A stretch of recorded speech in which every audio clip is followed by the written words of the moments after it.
وہاں عاجزی ہی کام آتی، عاجزی ہی کام آتی۔ یہاں ہم 4-5 نمازیں اپنے ملک کی چھوٹی مسجد میں پڑھ لیں تو ہم دوسرے دن لوگوں کو تنگ کرتے ہیں۔ تصوف کے اندر سخاوت بہت ضروری ہے۔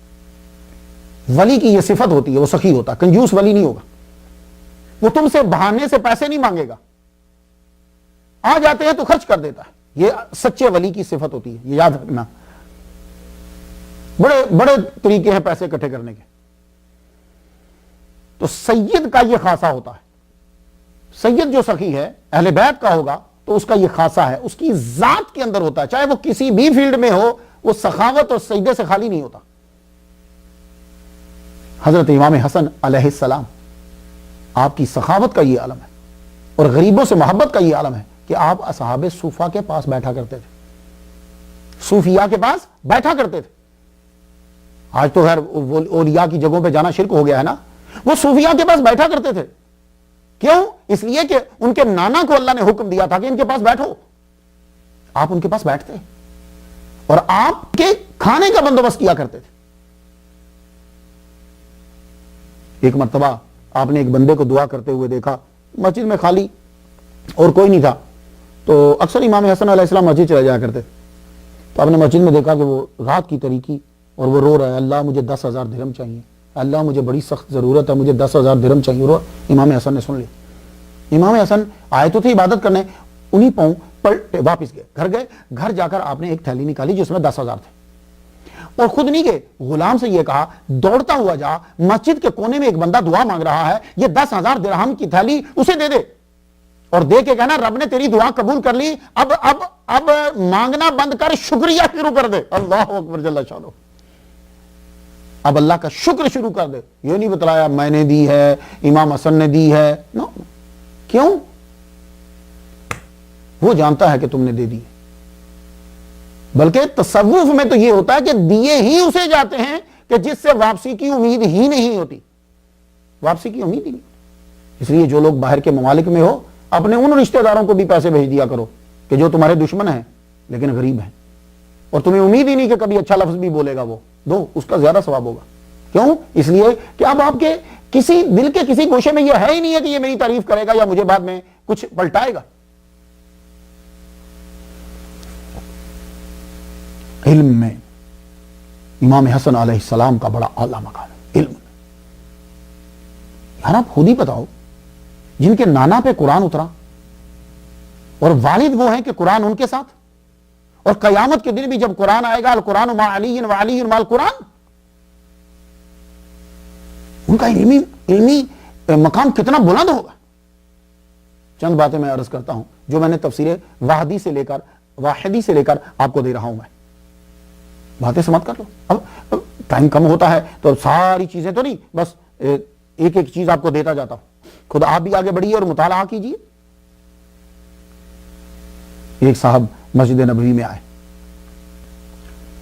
ان کے ذہن میں ایک کوشچن تھا کہ شاہد کا معنی کیا ہے اور مشہود کا معنی کیا ہے۔ انہوں نے دیکھا کہ ایک آدمی جو ہے وہ ان کے پاس چند بندے بیٹھے ہیں، وہ بتا رہے ہیں، ان سے پوچھنے کہنے لگے شاہد کا معنی کیا ہے، قرآن مجید کے اندر شاہد سے کیا مراد ہے اور مشہود سے کیا مراد ہے؟ تو انہوں نے جواب دیا، کہنے لگے کہ بھائی شاہد سے مراد جمعہ کا دن ہے اور مشہود سے مراد عرفات کا دن ہے۔ اس بندے کی کوئی تسلی نہیں ہوئی، یا انہوں نے جواب بڑا مختصر دے دیا۔ دوسرے کے پاس گئے، دیکھا کہ ایک اور صاحب جو ہیں وہ مسجد میں، ان کے پاس بھی کچھ بندے بیٹھے، ان سے پوچھا کہ شاہد کا معنی کیا ہے، قرآن مجید میں جو شاہد ہے وہ کون ہے اور مشہود کون ہے؟ تو انہوں نے بھی تقریباً کوئی ملتا جلتا جواب دیا، کہنے لگے شاہد جو ہے وہ فرشتے ہیں اور مشہود جو ہے وہ فجر کا وقت ہے۔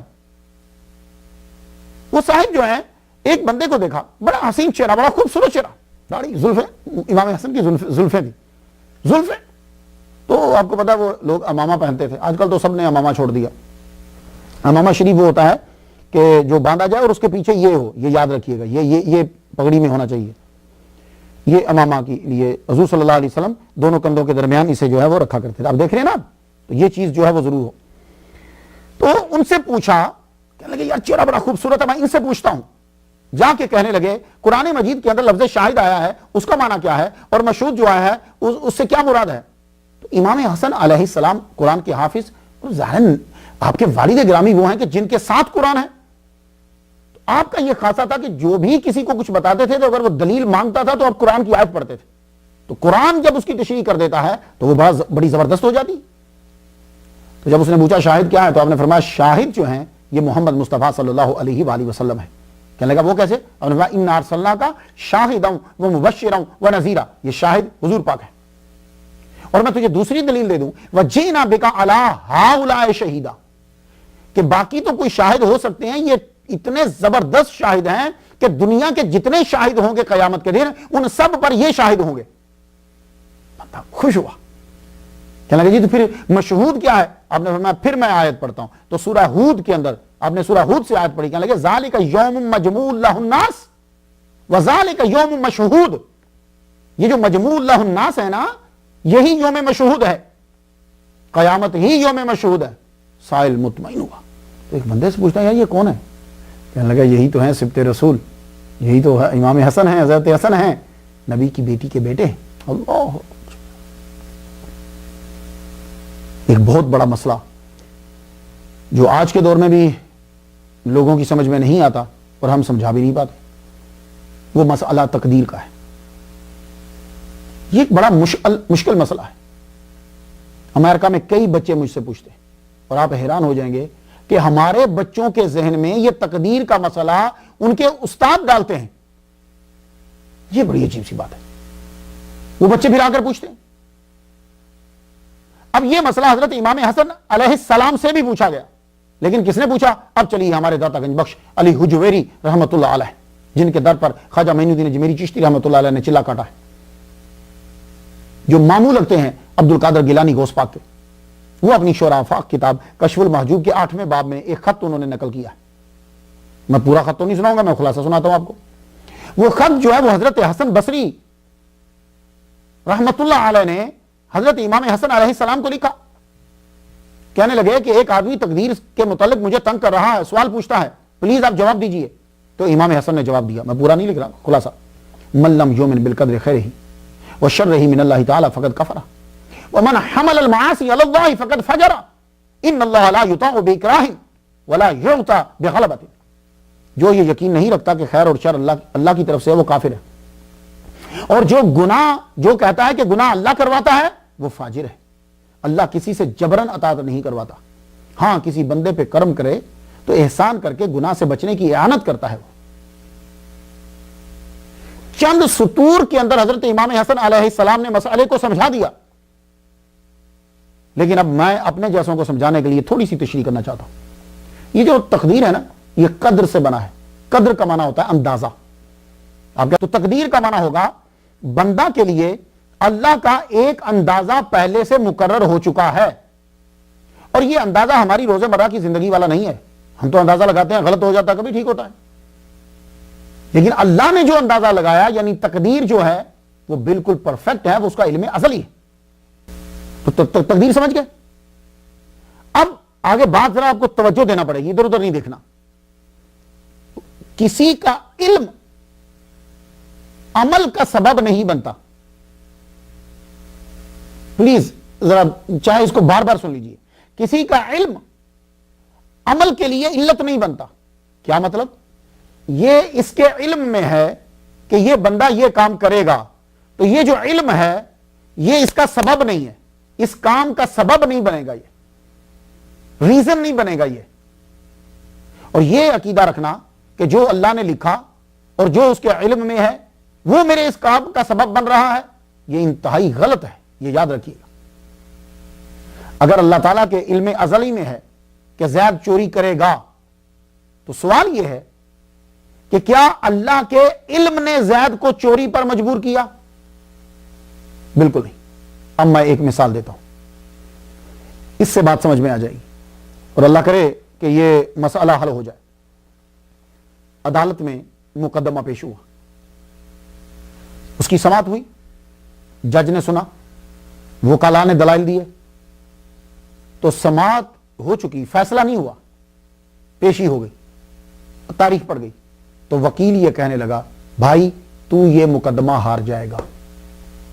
ابھی جج نے فیصلہ نہیں کیا، وکیل کہنے لگا تو یہ مقدمہ ہار جائے گا۔ واقعی ہی وہ آدمی مقدمہ ہار گیا۔ اب آپ مجھے بتائیے کہ اس نے جو 1 مہینہ پہلے کہا تھا وکیل نے کہ تو مقدمہ ہار جائے گا، کیا اس کے کہنے کی وجہ سے وہ ہارا ہے؟ نہیں، یہ اس کا اندازہ تھا، اس نے چیزوں کو دیکھا تو اس کے علم میں آ گیا کہ یہ آدمی مقدمہ ہار جائے گا، اور وہ واقعی ہار گیا۔ تو جب کوئی وکیل آپ کو پہلے بتا دیتا ہے کہ تو مقدمہ ہار جائے گا یا مقدمہ جیت جائے گا، آپ اس کو بڑا اچھا سمجھتے ہو کہ واہ کیا آدمی ہے کہ اس کے ذہن میں پہلے سے ہی آ گیا۔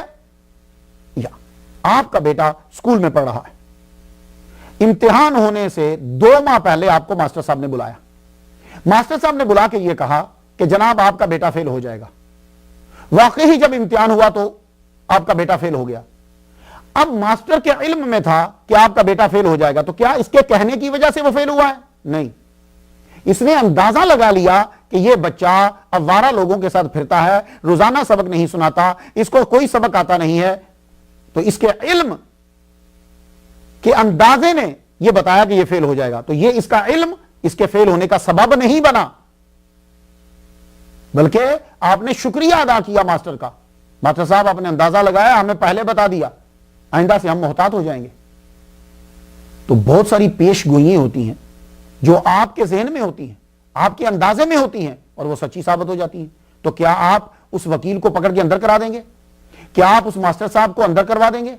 کیا وہ نجومی کو آپ اندر کروا دیں گے؟ نہیں، بلکہ بولیں کیا بات ہے یار، اس بندے کے علم میں یہ چیز آ گئی، تو آپ اس کی تعریف کریں گے۔ ورنہ بچے کے فیل ہونے میں آپ ماسٹر کو ماریں، آپ مقدمہ ہار گئے ہیں وکیل کو ماریں، نہیں، آپ کے ذہن میں بھی ہے کہ اس کا قصور نہیں ہے، کیونکہ اس کا علم میرے ان اعمال کا سبب نہیں بنا۔ اور میں آپ کو ایک مثال اپنی دیتا ہوں، میرے استاد محترم علامہ مفتی ڈاکٹر سرفراز نعیمی شہید رحمۃ اللہ علیہ، میں 1984 میں ان کے پاس پڑھنے کے لیے گیا، میں پڑھتا نہیں تھا،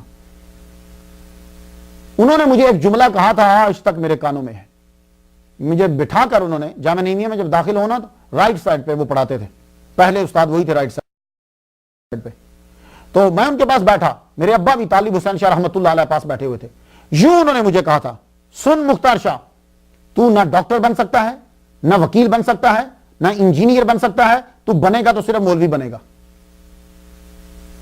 حالانکہ میں نے، آپ جا کے میری اسناد دیکھ لیجئے، میں نے میتھمیٹکس رکھا، اسٹیٹسٹکس رکھا، اکنامکس رکھی، میں نے ماسٹر کیا، میں کچھ نہیں بنا، مولوی بنا۔ تو میرے استاد کے اندازے نے پہلے بتا دیا تھا۔ تو دیکھیے اسی طرح اللہ کا علم افعال خیر و شر جو ہیں اس کا سبب نہیں ہے۔ اگر اللہ کا علم انسان کو اچھے برے کام کرنے پر مجبور کرتا ہے کہ اللہ کے علم میں ہے اور وہ تمہیں مجبور کر رہا ہے، تو پھر حضور پاک کیوں آئے ہیں؟ جنگیں کیوں لڑی؟ تبلیغیں کیوں کی؟ پتھر کیوں کھائے؟ جس کے نصیب میں ایمان تھا وہ ایمان لے آتا، آپ گھر بیٹھتے۔ مولا علی شہید کیوں ہوئے؟ حضرت امام حسین کربلا کیوں گئے؟ سارا نظام درم برم ہو جائے گا۔ تو یہ بات یاد رکھو، آپ کو اختیار دے دیا گیا، یہ خیر ہے یہ شر ہے، اب چن، اور جب تم مجبور ہو جاتے ہو پھر تمہیں اللہ کچھ نہیں کہتا۔ تو اسی لیے مولا علی نے اس مسئلے کو بڑا اچھا حل کیا۔ ایک بندہ آیا یہی مسئلہ پوچھنے کے لیے، اب فرمانے لگے اپنی ایک ٹانگ اٹھا، اس نے ایک ٹانگ اٹھائی، فرمانے لگے دوسری بھی اٹھا، کہنے لگا جی دوسری نہیں اٹھا سکتا، فرمانے لگے بس، جہاں بندہ مختار ہے انہی کاموں میں گرفتار ہے، اور جہاں وہ مجبور ہے وہاں وہ مغفور ہے۔ تو تقدیر کے مسئلے کو حل کر، مولا علی شیر خدا کا فیض ہے، امام حسن علیہ السلام احادیث کے نکات کو زبردست طریقے سے سمجھتے تھے۔ ایک حدیث بڑی مشہور ہے، الدنیا سجن المومن و جنت الکافر، دنیا مومن کے لیے قید خانہ ہے اور کافر کے لیے جنت ہے۔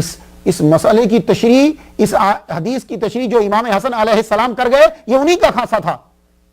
سن لیجئے، آپ ایک دفعہ غسل فرما کر باہر نکلے تو زلفیں تھیں ماشاءاللہ سبحان اللہ، یہ جیسے آپ نے دعوت اسلامی کو دیکھا نا، وہ تو بچوں کو بھی سنت یہ ہوتا ہے، سنن کے اوپر عمل کروائے، ایک ایک چھوٹی سے چھوٹی سنت دے دے،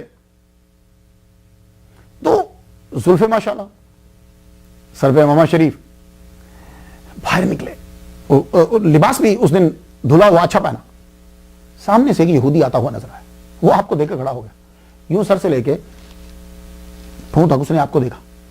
پھر میں نے کہا کیا دیکھ رہے ہو؟ کہنے لگے حسن تمہارے نانا نے ایک جملہ کہا ہے، اس کی تشریح پوچھنا چاہتا ہوں. بول. کہنے لگا تمہارے نانا نے کہا ہے الدنیا سجن المومن و جنت الکافر، مومن کے لیے قید خانہ ہے اور کافر کے لیے جنت ہے. اب تم میری بدحالی دیکھو، میری غربت دیکھو، میرے ہونٹ جو ہیں وہ سوکھے ہوئے ہیں، میرے کپڑے دیکھو، پیسے ہے کوئی نہیں، کھانا کھا نہیں سکتا میں، تو اب آپ اپنی حالت دیکھ لو. تو کیا میں قید خانے میں ہوں یا آپ ہیں؟ اب امام حسن علیہ السلام کا جملہ سن لو. امام حسن کہنے لگے تو سمجھا ہی نہیں، یہ دنیا مومن کے لیے قید خانہ ہے اور کافر کے لیے جنت ہے. اگر تو وہ نعمتیں دیکھ لے جو اللہ تعالیٰ نے جنت میں میرے لیے تیار کر رکھی ہیں تو میری اس حالت کو قید خانہ ہی سمجھے، اور اگر تو وہ عذاب دیکھ لے جو اللہ تعالیٰ نے تیرے لیے مرنے کے بعد تیار کیا ہوا ہے تو اپنی اس حالت کو بھی جنت سمجھے. اللہ اکبر جل شانہ. اللہم صلی علی محمد وعلی آل محمد. امن کا سفیر، نبی کی تصویر امام حسن. آپ نے اپنے والد گرامی کے ساتھ ہر جنگ میں حصہ لیا، مشکل میں، فیصلوں میں، ہر جگہ امام حسن جو ہیں وہ ساتھ ہوتے تھے. خارجیوں نے حضرت علی کو شہید کر دیا. فجر کی نماز کے وقت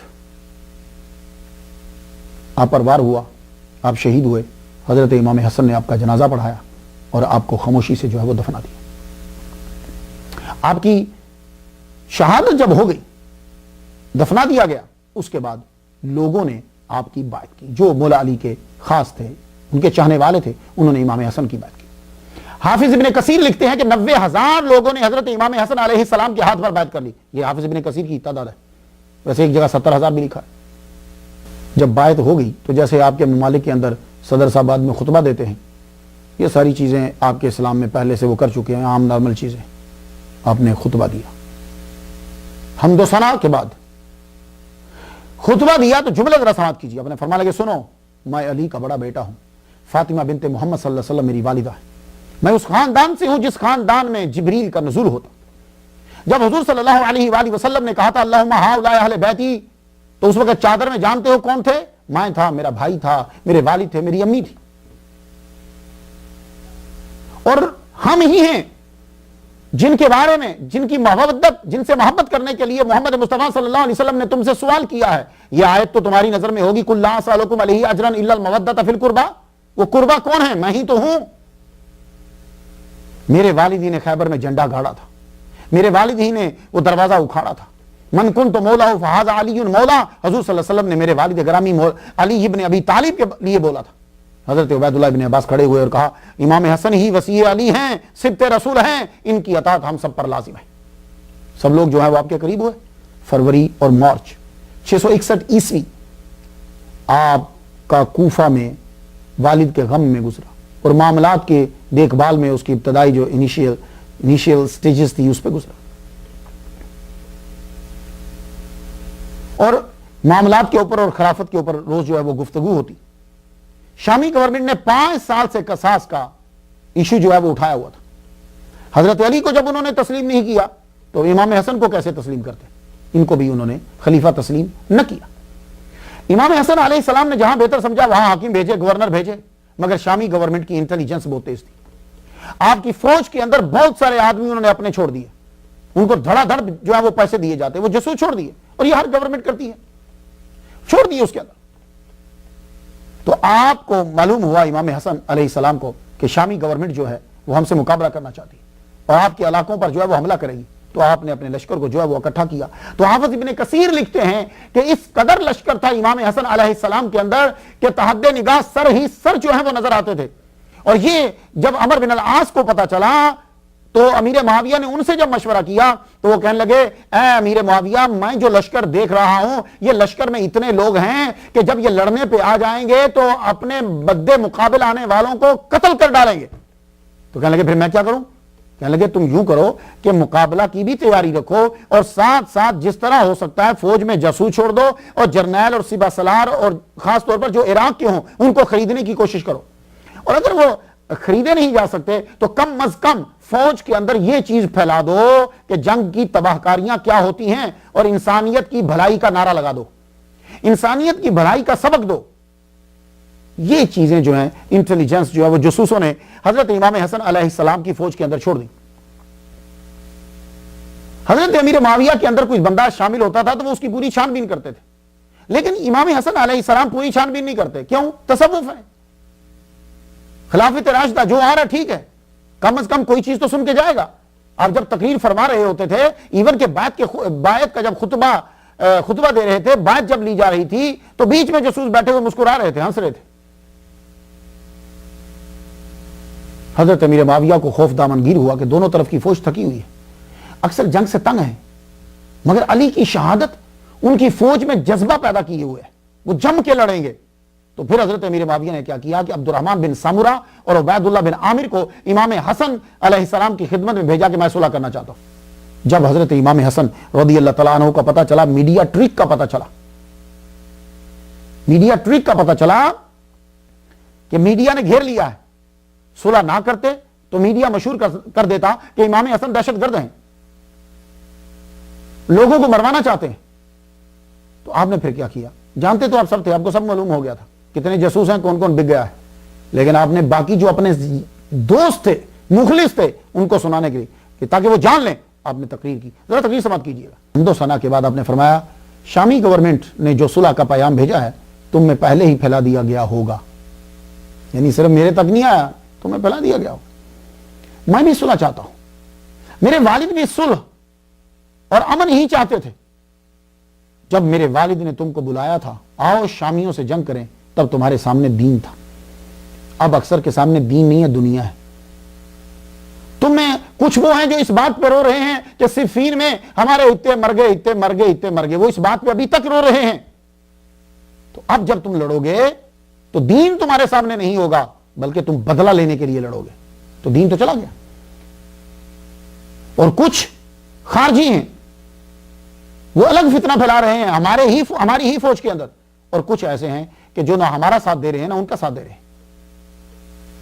اب بتاؤ، تو میری اطلاع کے مطابق ہم میں وہ لوگ بھی ہیں کہ جن کی ظاہری موجودگی تو یہاں ہوتی ہے، لیکن باطنی اور ذہنی شام میں ہوتی ہے، سیریا میں ہوتی ہے۔ امیر معاویہ نے جو صلح کی دعوت دی ہے اس میں نہ عزت ہے نہ انصاف ہے۔ اب تم سے پوچھنا چاہتا ہوں کہ صلح کی دعوت قبول ہے تمہیں؟ لو جی، وہ بندے کچھ جمع کیے ہوئے تھے، ایک دم اٹھے، البقیہ البقیہ، ہم صلح چاہتے ہیں، ہم صلح چاہتے ہیں، ہم صلح چاہتے ہیں۔ یہ دو نعرے بیک آواز جب اٹھے، اب جاسوسوں کو موقع مل گیا۔ کیس بن صاحب کو قتل کر دیا گیا، کیس کو قتل کر دیا گیا، کیس کو قتل کر دیا گیا۔ اب یہ نعرہ اور ہم صلح چاہتے ہیں، یہ نعرہ، یہ دونوں جب اٹھے، اب فوج کے دوسرے لوگ بھی پریشان ہوئے، کیونکہ جو کیس تھے ان کے ساتھ 12,000 کا لشکر تھا اور ان کو پولیس والے کہتے تھے، یہ پہلے بھیجے جاتے تھے۔ اب جب ان کے قتل کی خبر پھیل گئی تو لوٹ کھسوٹ شروع ہو گئی۔ خارجیوں نے امام حسن پر حملہ کر دیا، کیونکہ خارجی جو تھے وہ نہ حضرت علی کو مسلمان سمجھتے تھے اور نہ ہی حضرت امام حسن کو۔ امام حسن پر حملہ کیا، گالیاں دینا شروع کر دی، امام حسن کے نیچے سے مسلح کھینچ لیا، آپ کے کندھوں پہ خنجر سے وار کیا، آپ زخمی ہوئے، آپ کا خیمہ لوٹ لیا۔ آپ نے ربیعہ اور حمدان کو بلایا مدد کے لیے، وہ آئے، آپ کو ان کے نرغے سے نکال کر لے گئے۔ آپ نے اپنے ساتھیوں سے کہا، دیکھ لیا تم نے، ابھی تو میں نے صرف بات کی تھی، صرف اس لیے کہ تمہیں پتا چل جائے کہ فوج کے اندر کیا ہو رہا ہے۔ آپ وہاں سے بد دل ہو کر مدائن کی طرف روانہ ہو گئے۔ مدائن کی طرف روانہ ہوئے تو رستے کے اندر ایک خارجی بیٹھا ہوا تھا، اور وہ خارجی جو ہے اس نے اٹھ کر حملہ کیا۔ آپ سوار تھے، اس نے حملہ جب کیا تو آپ کی ران مبارک کو زخمی کر دیا، تو آپ کا خون بہتا جا رہا ہے اور آپ مدائن پہنچے، قصر ابید میں جا کر قیام پذیر ہوئے۔ میں اس کا ذکر کرایا سلمان فارسی رضی اللہ تعالیٰ عنہ کی سٹوری کے اندر۔ آپ قصر ابید میں قیام پذیر ہوئے، آپ کا علاج ہونے لگا، اور یہ جو علاج کا وقفہ تھا یہ شامی گورنمنٹ کے لیے بڑا فائدہ مند ہوا۔ حضرت امیر معاویہ خود لشکر لے کر انبار کے مقام پہ آ گئے۔ جب وہاں وہ آ گئے تو ادھر کیس کا لشکر تھا، وہ ان کی افواہ تھی، جھوٹی خبر تھی قتل کی، ادھر ان کا لشکر، برابر میں یہ انہوں نے لشکر ڈال دیا۔ امام حسن علیہ السلام جب ٹھیک ہوئے، اور جب ٹھیک ہوئے پھر آپ کے وہ ساتھی آ گئے جو آپ پہ جان نشاور کرنا چاہتے تھے، کہتے تھے حضور لڑیے، پیچھے مت ہٹیے. آپ نے فرمایا میں پیچھے نہیں ہٹتا, تم مجھے بزدل سمجھتے ہو, تم نے ہی مجھے دیکھا ہے, میں اپنے ابا کے ساتھ ہر جنگ میں پہلی سامنے ہوتا تھا, لیکن تم مجھے بتاؤ میں کن کے لیے لڑوں. اور یہ جو فوج جس کو تم ساتھ لیے ہوئے ہو عین وقت میں تمہاری ہی مخالفت کر دے گی. اور سن لو میں تمہیں بتا رہا ہوں, ان کا مقصد ہمیں قید کروانا اور قتل کروانا ہے, اس لیے تم میری بات مان لو. لیکن انہوں نے ضد کی. آپ نے فرمایا ٹھیک ہے تمہیں پھر ایک دفعہ دکھاتا ہوں, چلو. آپ لشکر لے کر پھر روانہ ہوئے. اب لشکر لے کر جب روانہ ہوئے تو آپ کا سامنا عبید اللہ بن عامر کے لشکر کے ساتھ ہو گیا. حالانکہ وہ جنگ کرنے کے لیے ہی آئے تھے, لیکن جب انہوں نے دیکھا کہ میں تو اب ہار جاؤں گا, فوج زیادہ ہے, میڈیا ٹرک وہ بھی چل گئے. وہ میڈیا ٹرک کیا چلے کہ جب فوجیں آمنے سامنے ہوئی تو قاصد انہوں نے بھیجا کہ میں واپس جا رہا ہوں, میں تو ویسے آیا تھا, میں واپس جا رہا ہوں. اور ابو محمد, یہ امام حسن سے کہتے تھے, ابو محمد امام حسن سے کہنا, سلام کہنا اور کہنا خدا کے لیے اپنے اور اپنی جماعت کے حال پر رحم کرو. تو یہ شامی گورنمنٹ کیا کرتی تھی کہ جب وہ کوئی بادشاہ کو بھیجتی تھی میسج, عوام میں پہلے پھیلا دیتی تھی. حالانکہ میسج جو ہوتا ہے اسی بندے کو جاتا ہے, لیکن یہ پہلے عوام میں بھی پھیلا دیتے تھے. عوام میں بھی پھیلا دیا گیا, اور جب عوام میں پھیلا دیا گیا تو فوجیوں کے اندر بھی دو گروپ ہو گئے. پھر تو آپ نے انہی لوگوں کو جو اپنے چاہنے والے تھے انہیں بلایا, کہنے لگے دیکھ لو اب خوش ہو, آپ فوج کے اندر ہی ہیں, حالانکہ میں جانتا ہوں کہ وہ جنگ کرنے کے لیے آئے تھے, واپس ویسے چلے گئے. 15 جمادی الاول 41 ہجری 16 سپٹمبر 661 عیسوی میں جب خلافت علی منہاج النبوت مکمل ہو چکی تو امام حسن نے سلطنت خیرات کر دی امیر معاویہ کو. اس وقت حضرت امام حسن علیہ السلام کی عمر 38 قمری سال تھی اور حضرت امیر معاویہ کی عمر جو ہے 59 سال تھی. آپ نے صلح کیوں کی؟ بڑا نازک مسئلہ ہے, لیکن تاریخ کے اندر جو لکھا ہے میں آپ کے گوش گزار کرنا چاہتا ہوں. کہتے ہیں کچھ نے کہا امام حسن کو صلح نہیں کرنی چاہیے تھی, امام حسن کا فیصلہ جو ہے وہ سراسر غلط تھا. لیکن سنو, میں اہل بیت کے در کا کتا ہوں, نوکر ہوں. اب میں بتانا چاہتا ہوں کہ حضرت امام حسن علیہ السلام نے صلح کیوں کی. پہلی وجہ یہ تھی, اور یہ میں آپ کو لیکچر میں پچھلے میں کہہ چکا ہوں, میرا نبی جب کوئی بات کہہ دیتا ہے تو ساری کائنات محمد مصطفیٰ صلی اللہ علیہ وآلہ وسلم کی بات کو پورا کرنے میں لگ جاتی ہے. خواہ سورج کو رکنا پڑے, آسمان کو گردش روکنی پڑے, چاند کو رکنا پڑے, پتھر کو تیرنا پڑے, آنکھ کو اپنا جلانا سلب کر لینا پڑے, محمد مصطفیٰ صلی اللہ علیہ وسلم کی بات کائنات پوری کرتی ہے. تو میرے نبی نے جب حضرت امام حسن علیہ السلام 4-5 سال کے ہوں گے تو آپ نے فرما دیا تھا, اور آپ کا یہ فرمان بخاری میں ہے, حلیۃ الاولیاء میں ہے, بائحقی شریف میں ہے, مسند حمیدی میں ہے, اور المصنف کے اندر بھی ہے. مختلف الفاظ ہوں گے, بات ایک ہی ہے. بخاری میں کیا ہے؟ ان ابی بکر قال سمیعت رسول اللہ صلی اللہ علیہ وسلم علی المنبر, میں نے حضور کو خود سنا ہے, آپ منبر پہ جلوہ فرما ہے. والحسن الی جنبہ, اور آپ کی سائیڈ میں حضرت امام حسن بیٹھے. ینظر الی الناس مرۃ و الیہ مرۃ, ایک مرتبہ ادھر دیکھتے ہیں, ایک مرتبہ ادھر دیکھتے ہیں, پھر ادھر دیکھتے ہیں, پھر ادھر دیکھتے ہیں, پھر ادھر دیکھتے ہیں, پھر ادھر ینظر الی الناس مرۃ و الیہ مرۃ ویقول ان ابنی ھذا سید, اور فرمانے لگے, اب خطبہ ہو رہا ہے مسجد نبوی میں, خطبے کے دوران کہہ رہے ہیں یہ میرا بیٹا سید ہے. وعلی اللہ ان یصلح بہ, میرا اللہ ان کی وجہ سے صلح کروائے گا. بین فئتین من المسلمین, مسلمانوں کے دو گروہوں کے بیچ. اب جو کچھ ہو جائے, امام حسن بن علی علیہ السلام دو عظیم گروہوں میں صلح کا سبب بنیں گے. حضور نے فرمایا بہی ان یصلح بہی, یعنی صلح ان کی وجہ سے ہوگی, کسی اور کی وجہ سے نہیں ہوگی.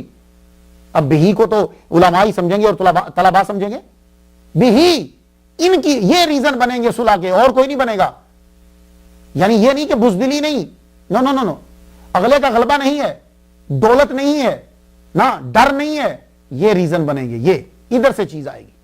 تو پہلے دوسری وجہ, امام حسن نے صلح قرآن کریم کی آیت پر عمل کرتے ہوئے کی. وہ قرآن کریم کی کون سی آیت ہے؟ سورہ انفال آیت نمبر 61 اور 62, آپ جا کے پڑھ لیجئے گا. وَإِن جَانَهُ لِلسَّلْمِ فَجْنَحْ لَهَا وَتَوَكَّلْ اللَّهُ إِنَّهُ هُوَ السَّمِيعُ الْعَلِيمُ وَإِن يُرِيدُوا أَن يَخْدَعُوكَ فَإِنَّ حَسْبَكَ اللَّهُ هُوَ الَّذِي أَيَّدَكَ بِنَصْرِهِ وَبِالْمُؤْمِنِينَ. اب سورہ انفال تو جیسا کہ آپ کو معلوم ہے اس کے اندر جنگ کے بارے میں باتیں ہیں. تو اللہ کیا کہہ رہا ہے اپنے نبی سے وَإِنْ جَانَهُ لِلسَّلْمِ فَجْنَحْ لَهَا۔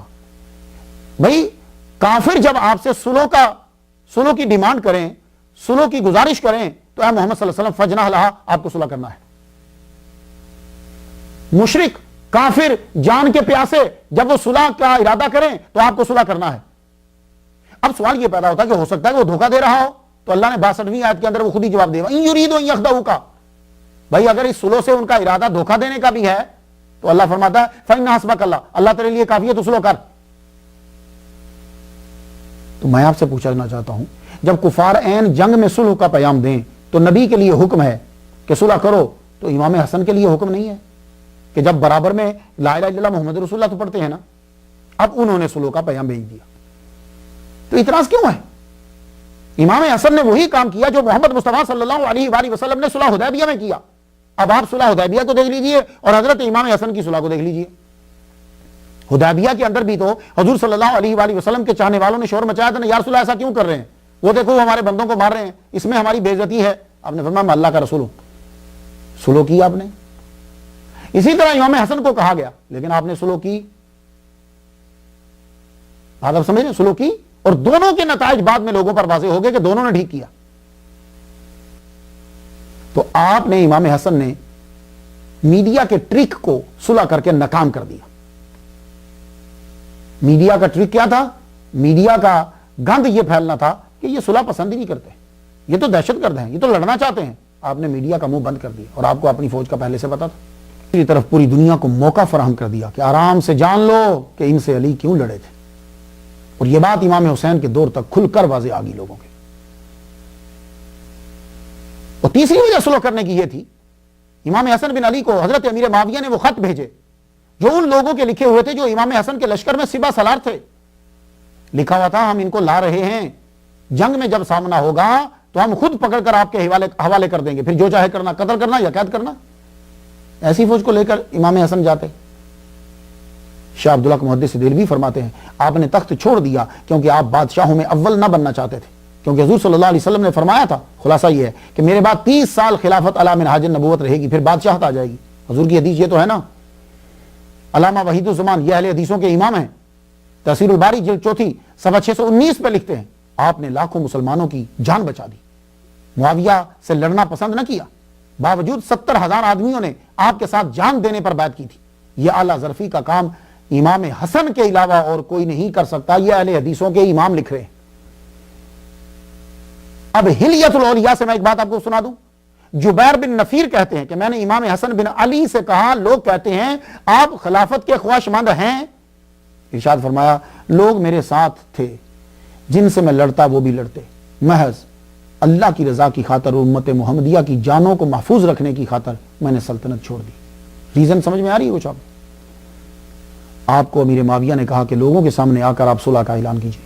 امام شافعی کہتے ہیں کہ میں امام حسن کے پاس تھا، حضرت امام حسن کھڑے ہوئے اور کھڑے ہو کے خطبہ دیا، خطبے کے جملے سنا، اللہ کی حمد و ثنا کے بعد فرمایا بے شک، ایک ایک جملہ دیکھو اور اس کی کاٹ دیکھنا لگا، بے شک بہترین عقل مندی پرہیزگاری ہے اور فجور بدترین حماقت ہے۔ بے شک مسئلہ خلافت میں میرا اور امیر معاویہ کا اختلاف رہا، معاویہ مجھ سے زیادہ حقدار ہیں تو میں نے حکومت ان کو دی، معاویہ کو حق مل گیا، اور اگر میں زیادہ حقدار ہوں تو سن لو میں ان کی جانوں کی حفاظت کے لیے دست بردار ہوا۔ ہم پہلے بھی حق پہ تھے، آج بھی حق پہ ہیں۔ یقیناً میں جانتا ہوں، یہ جملہ سنیے، یقیناً میں جانتا ہوں حکومت تمہارے لیے باعث فتنہ ہوگی اور کچھ وقت کے لیے متاع ہے۔ تو نیچے سے میرے معاویہ بولے اب بس بھی کیجئے۔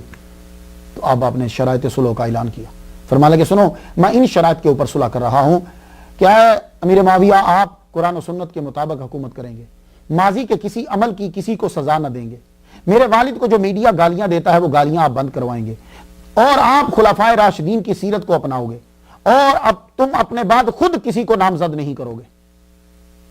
بعد میں حضرت امام حسن علیہ السلام نے 4 لاکھ دینار صلح کا تحفہ دیا۔ یہ جملہ سب لوگ سن لیجئے، شاید کسی کے ذہن میں نہ ہو۔ آپ کہیں گے مختار شاہ تو نے کہاں سے بیان کیا؟ علی بن برادہ بیان کرتے ہیں اور اصحابہ میں یہ ہے 4 لاکھ دینار میرے نبی کی آل نے دیے امیر معاویہ کو۔ بعد میں اب تو یہ مورخین بتائیں گے کہ میرا تو یہ ٹاپک نہیں ہے کہ کیا شرائط پر عمل ہوا کہ نہیں ہوا۔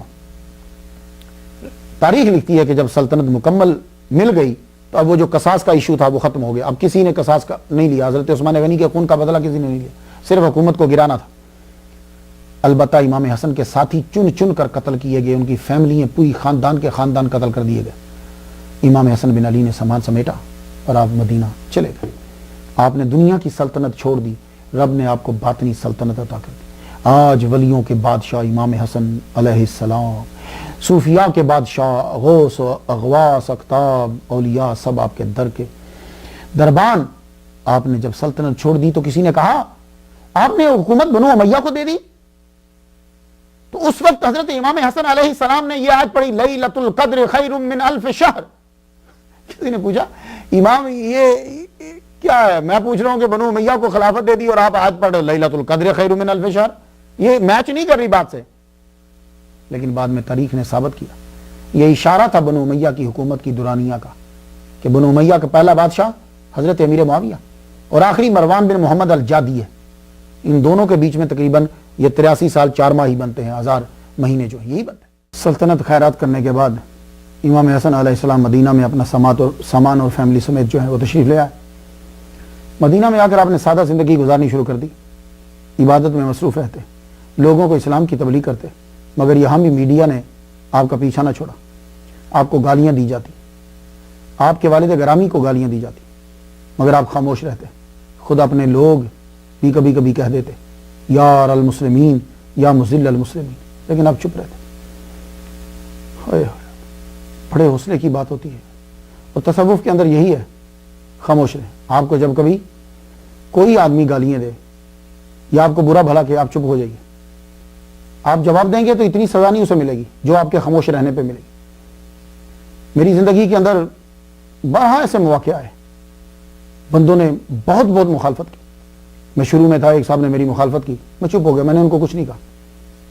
ایک میں نے ماں کتاب لکھی تو ایک صاحب نے آ کر بڑی مخالفت کی بلا وجہ ہی, وہ بات کو سمجھنے کے بجائے مخالفت شروع کر دی.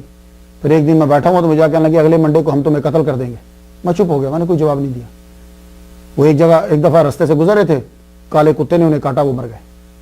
ایک بندہ جو ہے وہ ویسے ہی دھمکیاں دیتا تھا مجھے, شروع میں ہوا ہم مسئلہ لے آئیں گے, ہم تمہیں مار دیں گے. 1 سال کے بعد میں نے اس کے بارے میں پوچھا تو پتا چلا وہ خود ہی قتل کر دیا گیا. ایک اور صاحب تھے, بڑی مخالفت کی, حد درجہ, چھوٹی موٹی تو معمولی ہوتی, اس کا تو میں ذکر ہی نہیں کر رہا, بہت حد کر دی انہوں نے. مولوی صاحب نے, ان کا ایک ہی بچہ تھا, قتل ہو گیا. ابھی ایک بہت بڑے صاحب تھے, بڑے امیر آدمی ہیں, انہوں نے مجھے بھی گالیاں دی, بہت کچھ کیا, اخبار میں میرے خلاف لکھوایا. میں چپ, میں نے کہا نہیں, بدلہ نہیں لینا. ان کا بیٹا جو ہے وہ شدید زخمی ہو گیا. تو آپ جب چپ ہو جائیں گے تو پھر اللہ جواب دیتا, فرشتے جواب دیتے, اور اگر آپ جواب دو گے تو معمولی ہے. تو اس لیے سب لوگ سن لیجئے, کوئی گالیاں دے رہا, کوئی برا بھلا کہہ رہا, چپ کر جائیے. آپ زیادہ سے زیادہ کا مکہ مار دو گے نا, چھوٹی سزا ہے, چپ کر جاؤ, بہت بڑی سزا اس کو ملے گی. امام حسن علیہ السلام کو گالیاں دی جاتی, چپ. آپ ذرا سوچو کیا حالت ہوگی یار, سوچو کیا حالت ہوتی ہوگی امام حسن علیہ السلام کی جب ان کے سامنے ان کے والد کو اور ان کو گالیاں دی جاتی. اور بعض اوقات تو ایسا ہوتا کہ آپ مسجد میں بیٹھے ہوتے, منبر پر آ کر گالیاں دی جاتی آپ کو, خاموش.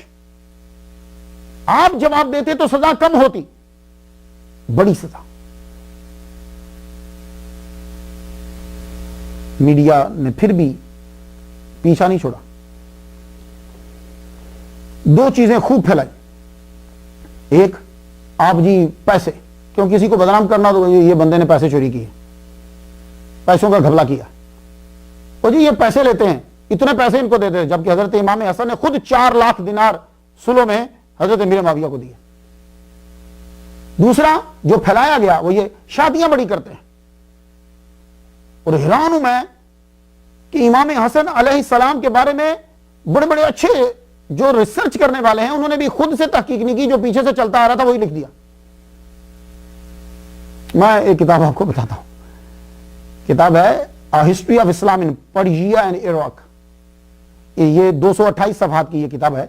یہ کتاب 1933 میں چھپی ہے, ڈوائٹ نے یہ کتاب لکھی ہے. یہ کتاب آپ کو نیٹ پہ بھی مل جائے گی. اس کا چیپٹر 6 ہے, حسن دا کیلف ہو ایبڈیکیٹڈ, اس کے صفحہ 74 کے اوپر ہے کچھ لکھا, میں اس کو صرف آپ کو خلاصہ بتا دیتا ہوں, نیٹ پہ جا کے آپ خود پڑھ لیجیے گا. آپ کی 60 بیویاں تھیں, کئی لونڈیاں بھی ساتھ میں تھیں. ایک صاحب نے لکھا 70 بیویاں تھیں, ایک صاحب نے لکھا 300 بیویاں تھیں, ایک صاحب نے لکھا 90 بیویاں تھیں, اور ایک صاحب نے تو 900 بیویاں لکھی ہیں. روایت دیکھ رہے ہیں آپ.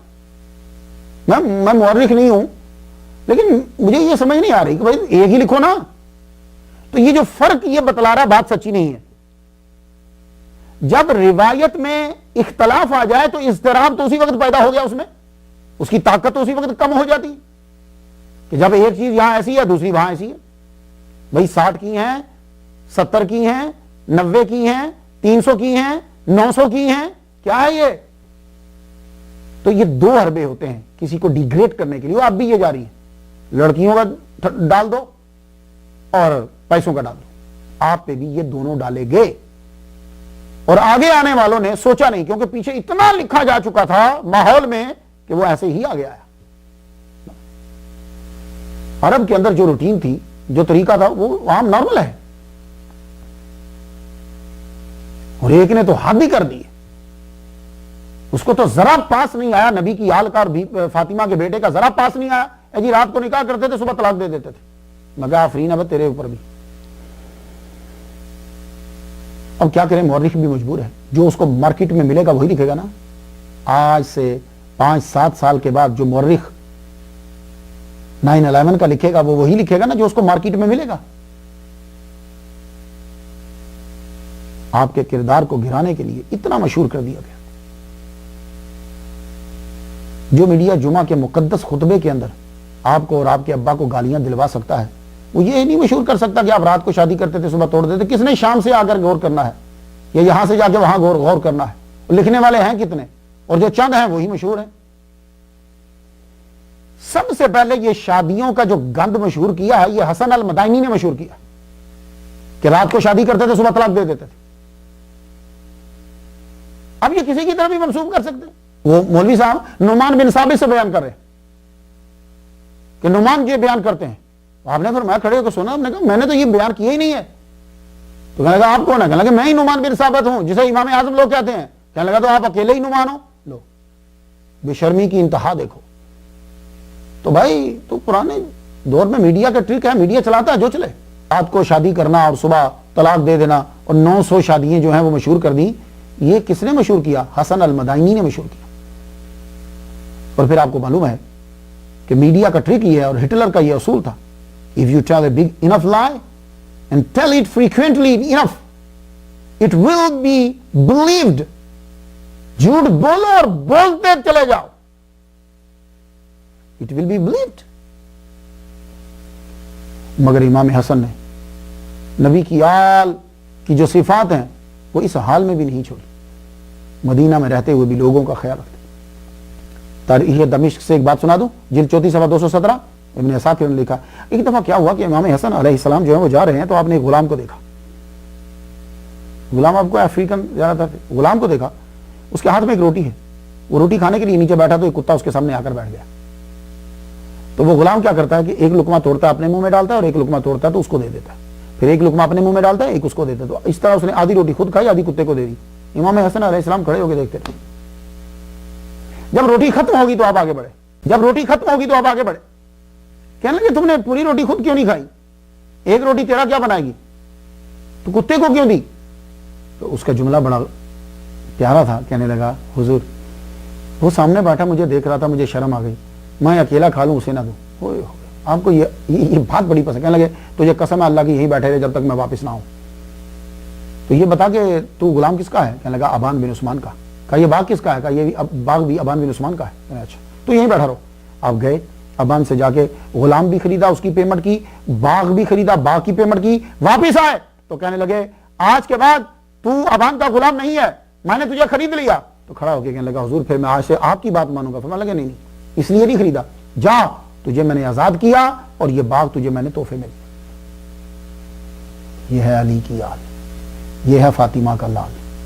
اللہم صلی علی محمد وعلی آل محمد و ابواب محمد وبارک وسلم. حضرت ابو ہریرہ رضی اللہ تعالیٰ عنہ کو امام حسن علیہ السلام سے بڑی شدید محبت تھی، بڑی شدت سے محبت تھی. حضرت ابو ہریرہ رضی اللہ تعالیٰ عنہ کو حضرت امام حسن بن علی رضی اللہ تعالیٰ عنہما سے بڑی محبت تھی. میں آپ کو ایک بات بتاتا ہوں، امام مسلم میں ہے اور ابن ماجہ نے اس کو نقل کیا ہے. خلاصہ سناتا ہوں آپ کو میں. ابو ہریرہ روایت کرتے ہیں ایک دن میں اور حضور صلی اللہ علیہ وسلم بنو قینقاع کے بازار سے آ رہے تھے. بی بی فاطمہ تو زہرا رضی اللہ تعالیٰ عنہ کے گھر کے قریب پہنچے تو کہنے لگے یہاں بچہ تھا، یہاں بچہ تھا. وہ حضرت امام حسن کے بارے میں پوچھ رہے تھے. اتنے میں حضرت امام حسن اندر سے دوڑتے ہوئے آئے، آتے ہی نانا کو چمٹ گئے. حضور صلی اللہ علیہ وسلم نے سینے سے لگایا، چوما اور دعا کی آپ نے، اللہ میں اسے دل و جان سے محبت کرتا ہوں، تو اسے محبوب رکھ، جو اسے محبوب رکھے اسے بھی محبوب رکھ. ابو ہریرہ کہتے ہیں جس دن سے یہ کلمات میں نے سنے اس دن سے مجھے امام حسن سے محبت ہو گئی. یعنی بچپن سے ہی امام حسن سے یہ محبت کرتے تھے حضرت ابو ہریرہ رضی اللہ تعالیٰ عنہ. طبرانی سے میں ایک بات آپ کو سناتا ہوں اور یہ مستدرک میں بھی ہے. ایک مجلس میں حضرت ابو ہریرہ رضی اللہ تعالیٰ عنہ جلوہ فرماتے کہ امام حسن تشریف لائے اور آپ نے سب کو سلام کیا. تو آپ کو جب معلوم ہوا کہ امام حسن ہیں تو مڑ کر آپ نے کہا وعلیک السلام یا سیدی. کسی نے پوچھا آپ نے ان کو سیدی کہا؟ گواہی دیتا ہوں کہ محمد مصطفیٰ صلی اللہ علیہ وسلم نے ان کو سید کہا. تدرک نے مناقب حسن میں لکھا ہے کہ ایک مرتبہ حضرت ابو ہریرہ رضی اللہ تعالیٰ عنہ نے امام حسن سے کہا رأیت رسول اللہ قبل بطنک، میں نے حضور کو دیکھا ہے کہ انہوں نے آپ کا پیٹ مبارک چوما تھا. فاکشف الموضع الذی قبل رسول اللہ، آپ ذرا اس جگہ سے کپڑا ہٹائیے جہاں سے حضور نے چوما تھا. حتی قبلہ قال وکشف الحسن وقبلہ، حضرت امام حسن علیہ السلام نے کپڑا ہٹایا، حضرت ابو ہریرہ رضی اللہ تعالیٰ عنہ نے جا کر اس جگہ کو چوما. صحابہ کرام اہل بیت سے آل سے بڑی محبت کرتے تھے. حکومت کو آپ حکومت سے ہٹ تو گئے تھے لیکن پھر بھی حکومت کو ڈر تو تھا، تو آپ کو زہر دینے کا منصوبہ بنایا گیا، جسے آپ زہر کہتے ہیں. زہر دینے کا منصوبہ بنایا گیا اور بارہا آپ کو زہر دیا گیا. ڈوائٹ نے اپنی کتاب کے 76 صفحے کے اوپر لکھا ہے، 76ویں صفحے پہ لکھا ہے کہ پہلے ایک غلام کو خریدا گیا جو آپ کے گھر میں ہی کام کرتا ہے. اس نے 3 مرتبہ کھانے میں زہر دیا مگر آپ پر اثر نہ ہوا. پھر ایک اور آدمی کو بھیجا گیا، بہت ہی خطرناک قسم کا زہر جو ہے وہ دے کر بھیجا گیا. اس کا ایک قطرہ اگر تالاب میں ڈال دیا جائے تو ساری مچھلیاں مر جائیں. مگر اس آدمی کو رستے میں موت آ گئی اور وہ زہر جو ہے وہ گھر تک نہیں پہنچ پایا. اس کے بعد پھر 5ویں مرتبہ پھر آپ کو زہر دیا، وہ بندہ رستے میں مر گیا. تو ڈوائٹ پھر لکھتا ہے، وہ کہتا ہے کہ پھر آپ کے گھر میں سے کسی وائف کو خریدا گیا. اس نے سب سے پہلے ہنی کے اندر زہر ملایا، آپ کی طبیعت جو ہے وہ بگڑ گئی. آپ فوراً تیزی کے ساتھ محمد مصطفیٰ صلی اللہ علیہ وسلم کے روزہ پر گئے. وہاں جا کر اپنے چہرے کو نبی کی روزے کی خاک کے ساتھ ملا، دعا کی، اللہ نے آپ کو شفا دی. اس کے بعد پھر آپ کو زہر دیا گیا، کھجوروں کے اندر یوں ملا دیا گیا. وہ لیکوڈ ہوتا تھا اور اس کو ملا دیتے تھے. تو آپ نے 7 کھجوریں کھا لی، پھر آپ کی طبیعت جو ہے وہ بگڑ گئی. اب دوبارہ پھر حضور صلی اللہ علیہ وآلہ وسلم کے روزہ اطہر پر گئے. روزے پر جب آپ گئے وہاں جا کر پھر آپ نے دعا مانگی اور وہ مٹی مبارک لے کر اپنے جسم کے اوپر جو ہے وہ ملی، اللہ نے پھر آپ کو شفا دی. اس کے بعد آپ ذرا پریشان رہنے لگے تو آپ موصل میں چلے گئے، لیکن موصل جا کر بھی دل نہیں لگا آپ کا. اب موصل سے پھر واپس مدینہ میں آ گئے. مدینہ میں جب واپس آئے تو اب آپ نے کسی کے ہاتھ سے کھانا اور پینا بند کر دیا. صرف آپ کی بیٹی آپ کو کھانا دیتی تھی، اور پانی جو رات کو اٹھ کر آپ استعمال کرتے تھے وضو کے لیے یا پینے کے لیے، اس کو رات کو باندھ دیا جاتا تھا کپڑے سے. کہ اب اگر کوئی کھولے گا تو پتہ چل جائے گا، پھاڑے گا پتہ چل جائے گا. وہ پانی کا جو برتن تھا اس کو اوپر سے کپڑے سے باندھا ہوا تھا، وہ پانی چھلک کے کپڑے کو لگ گیا، کپڑا گیلا ہو گیا. کپڑا گیلا ہوا تو اب جس وائف کو خریدا گیا تھا اس نے رات کو اٹھ کر کیا کیا، پانی کے اندر تو ملا نہیں سکتی، اس نے کپڑے کے اوپر ہی زہر کو رکھ کے اوپر سے پانی ڈال دیا. وہ لیکوڈ جو ہے وہ پانی سے رشتہ رشتہ رشتہ رشتہ پانی کے اندر چلا گیا. صبح جب آپ کی بیٹی تشریف لائیں، انہوں نے آ کر کپڑا کھولا، آپ کو پانی دیا، تو وہ زہر تو پوری رات سے اندر جا رہا تھا، قطرے قطرے قطرے اندر جا رہا تھا. وہ پانی کا اندر جانا تھا کہ جگر کے ٹکڑے ہو گئے، جگر کے ٹکڑے ہو گئے، اور خون کے لوتھڑے جو ہیں وہ باہر آنے لگے. علامہ صفوری نے اور علامہ سخاوی نے اور علامہ غلام رسول سیدی رحمۃ اللہ علیہ نے شرح مسلم جو مسلم کی شرح لکھی ہے اس میں لکھا ہے کہ یہ جادہ بنت الاشعث ہے، مگر میرے دادا استاد، اور ہمارے تصوف کے اندر کیا ہے، میرے دادا استاد صدر الافاضل سید نعیم الدین مراد آبادی. میں دادا استاد کیوں کہہ رہا ہوں؟ اس لیے کہ میرے استاد مفتی محمد حسین نعیمی ہیں، ان کے استاد یہ نعیم الدین مراد آبادی، انہی کی وجہ سے ہم سب نعیمی ہیں. تو یہ فرماتے ہیں کہ جب امام حسن نے نام نہیں لیا، انہوں نے نام نہیں بتایا، تو ہم کیوں الزام دیں؟ اسی فتویٰ کو سب نے اختیار کیا ہے، میرا بھی یہی فتویٰ ہے کہ ہم کسی کو الزام کیوں دیں جب امام حسن نے. تو یہ میں نے آپ کو اس انگریز کی کتاب کی باتیں سنائی تھی اور کچھ ہمارے مسلمانوں نے بھی لکھی ہوئی. اور انصاب الاشراف جلد 16 صفحہ 15 پہ ہے کہ جادہ کا نکاح کوفہ میں امام حسن سے ہوا تھا. پھر یزید نے جب انکار کر دیا تو اس کے بعد طلحہ بن عبید اللہ سے اس کا نکاح ہوا.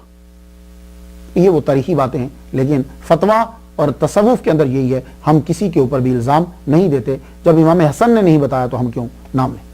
اولیاء کی مشہور کتاب حلیۃ الاولیاء سے ایک روایت سنیں. عمر بن اسحاق کہتے ہیں کہ میں اور ایک اور شخص امام حسن رضی اللہ تعالیٰ عنہ سے آخری ایام میں ملنے کے لیے گئے. یہ آخری حملہ تھا جب ظاہر اندر جا چکا تھا، اس نے جگر کو کاٹ کے رکھ دیا تھا. آپ کی طبیعت بہت ناساز تھی، فرمانے لگے کچھ پوچھنا ہے تو پوچھ لو. راوی کہتا ہے امام حسن اندر چلے گئے، پھر باہر آئے، فرماتے ہیں پوچھنا ہے تو پوچھ لو، پھر موقع نہ ملے گا. دنیا سے میں جانے والا ہوں، مجھے مارنے کے لیے زہر دیا گیا ہے، اب کی بار کافی مقدار میں زہر دیا گیا ہے. راوی کہتا ہے ہم دوسرے دن گئے تو آپ کے پاس امام حسین رضی اللہ تعالیٰ عنہ کو بیٹھے ہوئے دیکھا. امام حسین پوچھ رہے تھے بھائی بتا دو آپ کو زہر کس نے دیا؟ آپ نے فرمایا اس سے قیامت کے دن اللہ ہی بدلہ لے گا. دیکھا آپ نے کہ ہم بدلہ لیتے، زیادہ زیادہ کیا ہوتا، امام حسین قتل کر دیتے، پھر میڈیا کامیاب ہو جاتا. تو میڈیا کو کامیاب نہیں ہونے دیا، فرمایا اللہ اس سے بدلہ لے گا اور وہ ڈبل اور زیادہ ہوگا. آپ نے پھر رات خواب دیکھا. خواب یہ ہے کہ آپ کے یہاں لکھا ہوا ہے قل هو اللہ احد. آپ نے خواب بتایا لوگوں کو، فیملی کو بتایا، تو سب بڑے خوش ہوئے کہ اللہ کی آیت لکھی ہوئی آپ نے دیکھی. لیکن حضرت ابو ہریرہ رضی اللہ تعالیٰ عنہ کے داماد سعید بن المسیب تابعی رضی اللہ تعالیٰ عنہ آپ غمگین ہوئے، کہنے لگے اس میں اشارہ ہے کہ آپ کا وقت آ گیا اور اب جانے والے ہو. یہ بات طریق الخلفاء صفحہ 196 پہ ہے.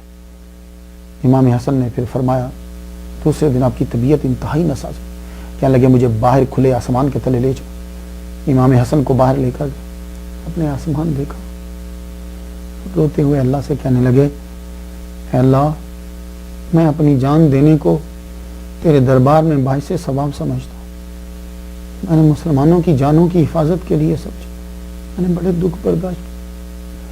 اے اللہ میرے بابا کو گالیاں دی جاتی، اے اللہ مسجد میں بیٹھ کر میرے سامنے گالیاں دی جاتی تھی، اے اللہ مجھے زہر دیا گیا، میں اب جان دے رہا ہوں تو باعث ثواب سمجھتا ہوں، میں نے کسی سے بدلہ نہیں لیا. آپ کو گھر لایا گیا، طبیعت ہے کہ بگڑتی جا رہی ہے. آپ نے امام حسین کو بلایا، بلا کے کہنے لگے حسین بھائی 1 سال چھوٹے تھے نا، میں نے اماں عائشہ سے پوچھا تھا کہ آپ اجازت دے دو تو میں اپنی قبر نانا کی قبر کے پاس بنا لوں، تو انہوں نے مجھے اجازت دے دی تھی. اب جب میں فوت ہو جاؤں گا چلا جاؤں گا ایک مرتبہ پھر پوچھ لینا.